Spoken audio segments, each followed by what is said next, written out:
하나님의 은혜와 사랑과 평강이 오늘 하루도 충만하기를 주의 이름으로 축복합니다. 레위기 11장부터 15장까지는 정결법에 관한 말씀입니다. 이 정결법의 목적은 부정한 자를 가려내기 위한 말씀이 아닙니다. 정결법의 목적은 부정하지 않기 위한 말씀이죠. 부정한 자에서 정한 자로 서기 위한 말씀입니다. 하나님께서 부정한 자가 되지 말고 정한 자, 거룩한 자가 되라 말씀하시는 이유는 그래야 하나님이 함께 할 수 있기 때문입니다. 31절 말씀 보겠습니다. 너희는 이와 같이 이스라엘 자손이 그들의 부정에서 떠나게 하여 그들 가운데 있는 내 성막을 그들이 더럽히고 그들이 부정한 중에서 죽지 않도록 할지니라. 부정에서 떠나게 하기 위함은 성막이 더럽히지 않기 위함이라 말씀하십니다. 성막은 무엇입니까? 하나님의 임재하심이죠. 하나님이 이스라엘 가운데 함께 하시기 위하여 지은 하나님의 집입니다. 그곳에서 하나님은 그들과 함께하고 그들을 만나고 그들의 기도를 들으시고 그들에게 말씀하십니다. 그곳이 성막이죠. 그 성막을 더럽히지 말라는 말씀은 하나님이 떠나지 않게 하라는 말씀이며 내가 너와 함께하기를 원한다는 하나님의 말씀입니다. 그래서 정결법에서 중요한 것은 무엇이 부정하고 무엇이 정한 것이 아니라 우리와 함께하길 원하시는 하나님의 마음입니다. 그런 마음으로 오늘 말씀을 보면 우리가 하나님으로부터 멀어질까 염려하는 하나님의 마음과 우리를 붙드시는 하나님의 마음을 더 잘 느낄 수가 있을 것입니다. 오늘 말씀을 통해 하나님 앞에 정결함이 무엇인지 살펴보고 우리 역시 정결한 주의 백성으로 늘 하나님과 가까이 하는 자가 되기를 주의 이름으로 축복합니다. 먼저 정결은 우리 마음까지도 포함이 되어야 합니다. 정결은 우리의 겉모습이 아니라 속마음까지도 정결해야 한다는 것이죠. 레위기 15장의 말씀은 유출병에 관한 말씀입니다. 먼저 남자의 유출병에 관한 말씀이 나오고 여자의 유출병에 관한 말씀이 나옵니다. 15장 2절과 3절 말씀 보겠습니다. 이스라엘 자손에게 말하여 이르라. 누구든지 그의 몸에 유출병이 있으면 그 유출병으로 말미암아 부정한 자라. 그의 유출병으로 말미암아 부정함이 이러하니 곧 그의 몸에서 흘러나오든지 그의 몸에서 흘러나오는 것이 막혔든지 부정한즉. 여기서 몸은 우리의 몸을 의미하면서 남자의 생식기를 의미하기도 합니다. 그래서 여기서 남자의 유출병은 남자의 성병을 가리키는 말이죠. 보통 임질이거나 소변이 막히는 병이나 이러한 성병들을 유출병이라 말하고 있습니다. 이것은 병이기 때문에 나으면 속죄제와 번제를 드려야 합니다. 그러나 몽정이나 성관계를 통하여 유출이 되는 것은 하루 동안 씻으면 정하게 됩니다. 여자도 마찬가지입니다. 여자의 월경은 월경이 있을 때까지 부정하며 그것은 씻으면 정하게 됩니다. 그러나 유출병 같은 경우는 병이 있을 동안 계속 부정한 것이 되며 그 병이 나았을 때는 속죄제와 번제를 들어서 하나님 앞에 정함을 입어야 합니다. 이러한 병도 부정하다 말씀하는 것은 영적으로 보면 두 가지의 의미가 있습니다. 먼저 생식기는 생명의 통로이죠. 생명을 창조하고 생명을 낳는 통로이기 때문에 그것이 제 기능대로 사용하지 못하면 부정한 것이 됩니다. 물론 이러한 의미로 본다면 생식기뿐만이 아니라 우리 몸의 모든 것이 창조 목적대로 기능을 다 하지 못하면 부정한 것이 되는 겁니다. 또 하나의 의미는 나가야 하는 것이 안 나가고 나가지 말아야 할 것이 나갈 때 부정하다는 겁니다. 생식기에서 피가 나오면 안 되죠. 원래는 나오지 말아야 할 것입니다. 소변은 나와야 합니다. 그것이 막히면 안 되죠. 이것은 우리 마음에서 어떠한 것이 나오고 있느냐를 가리키는 말씀입니다. 우리 마음에서 나오는 모든 것들은 우리 마음이 무엇을 생각하는지에 따라 정함과 부정함이 결정이 됩니다.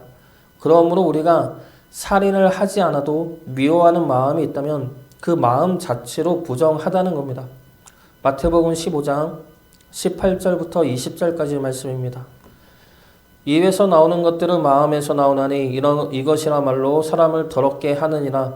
마음에서 나오는 것은 악한 생각과 살인과 간음과 음란과 도둑질과 거짓 증언과 비방이니 이런 것들이 사람을 더럽게 하는 것이요 씻지 않은 손으로 먹는 것은 사람을 더럽게 하지 못하느니라. 하나님은 우리의 마음까지도 살피십니다. 그래서 우리 마음이 정한지 부정한지를 보고 계십니다. 부정한 마음에 하나님이 함께 할 수는 없습니다.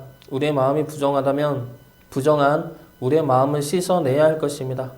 미움과 분노와 시기와 원망의 마음들이 있다면 그러한 마음들로부터 벗어나기를 힘쓰고 노력해야 할 것입니다. 그러한 마음들로부터 벗어날 수 있는 방법은 의외로 간단하죠. 성령님이 내 안에 가득 차면 됩니다. 성령님이 내 안에 충만하면 성령님으로 인해 우리 안에는 부정한 마음과 악한 마음들은 쫓겨나게 될 것입니다. 간단하지만 쉽지는 않죠. 쉽지 않기에 매일같이 기도와 간구로 우리의 마음을 비워내고 성령님으로 채워야 할 것입니다. 성령 충만함으로 부정한 마음이 주님의 마음으로 변화될 수 있기를 주의 이름으로 축복합니다. 두 번째로 정결은 하나님 앞에서 정결해야 합니다. 15장에 나오는 유출병은 개인적인 병이죠. 제사장에게 보이고 판단받아야 할 병이 아니라 개인 스스로 알 수 있는 병이며 남들이 알지 못하는 병입니다. 그러나 하나님은 알고 계시는 병이죠. 하나님과 나만 알고 있는 병이 이 유출병입니다. 그렇기 때문에 이 병에 대해 거룩하여야 한다는 것은 아무도 모르는 내 은밀한 죄도 하나님 앞에 드러내며 정함을 받아야 한다는 것입니다. 이러한 것을 놓고 하나님은 우리의 은밀한 것까지 간섭하여 못살게 군다라고 생각할 수 있습니다. 그러나 하나님은 그렇지 않으시죠. 우리를 간섭하고 속박하기 위하여 은밀한 것까지 보는 것이 아닙니다.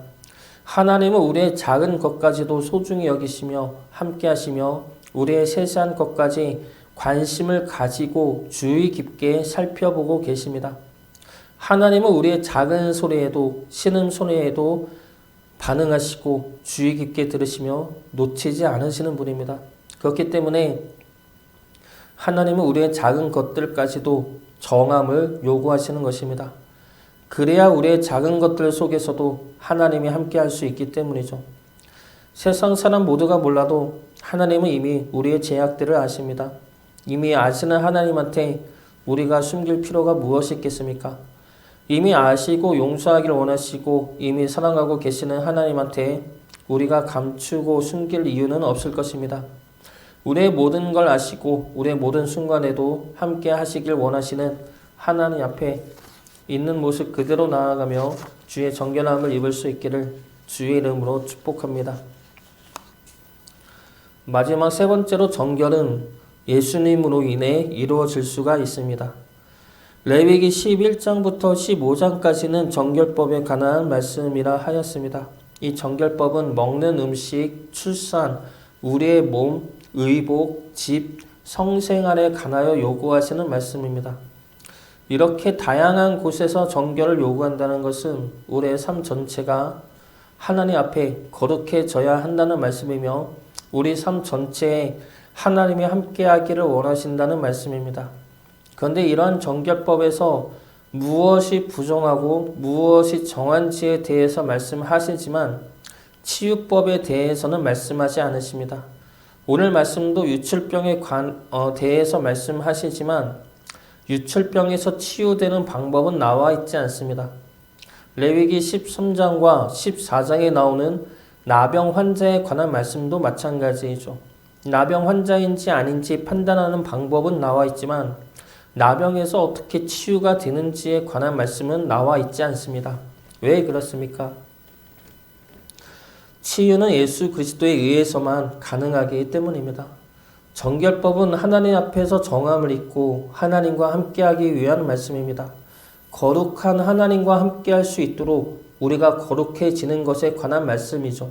그런데 우리 힘과 능력으로는 거룩해질 수가 없습니다. 부정에서 정함으로 건너갈 수가 없습니다. 그렇기 때문에 구약에서 레위기에서 부정에서 정결할 수 있는 방법은 기록할 수 없었던 것입니다. 부정에서 정함으로 건너갈 수 있는 방법은 예수 그리스도로밖에 이뤄질 수 없기 때문이죠. 예수님은 신약에 와서 레위기에서 부정하다 하는 자들과 부정하다 하는 것들을 전부 다 정함으로 바꾸어 놓으셨습니다. 율법에 의하면 부정한 자와 정한 자가 만나면 접촉하면 부정한 자가 이깁니다. 그래서 정한 자도 부정한 자를 만나면 부정한 자가 됩니다. 그런데 신약에 와서 예수님은 나병 환자를 만지시죠. 부정한 나병 환자를 누가 만지면 그 자도 부정한 자가 되지만 예수님이 만지면 어떻게 됩니까? 부정한 나병 환자가 치유가 됩니다. 부정한 나병 환자가 온전해지고 회복이 이루어지고 그로 인해 정함을 잊게 됩니다. 오늘 나오는 유출병도 마찬가지이죠. 마가복음 5장 25절 말씀입니다. 12해를 혈루증으로 알아온 한 여자가 있어. 이 여자는 오늘 말씀에 나오는 유출병 환자입니다. 그것도 12년 동안이나 알아온 부정한 유출병 환자입니다. 이 환자가 예수님을 만지죠. 예수님 뒤에서 몰래 예수님 옷을 만집니다. 그러면 예수님의 옷은 부정한 옷이 되어야 합니다. 그런데 결과는 어떻게 됩니까? 부정한 여인이 예수님의 옷을 잡으니까 부정이 씻겨집니다. 정함을 잊게 되죠. 구약에서 부정에 대해 말씀하셨다면 신약에서는 예수님으로 인해 정함을 선포하십니다. 그러므로 우리의 부정이 예수님으로만 정함을 입을 수 있게 됨을 말씀하고 있는 것이죠. 우리의 부정과 우리의 죄악이 아무리 크다 하더라도 주님의 정하심과 주님의 은혜가 더욱더 큽니다. 그러므로 우리의 모든 죄는 주님 안에서 정함을 입게 되고 그로 인해 우리는 하나님과 함께 하는 자가 될 수가 있습니다.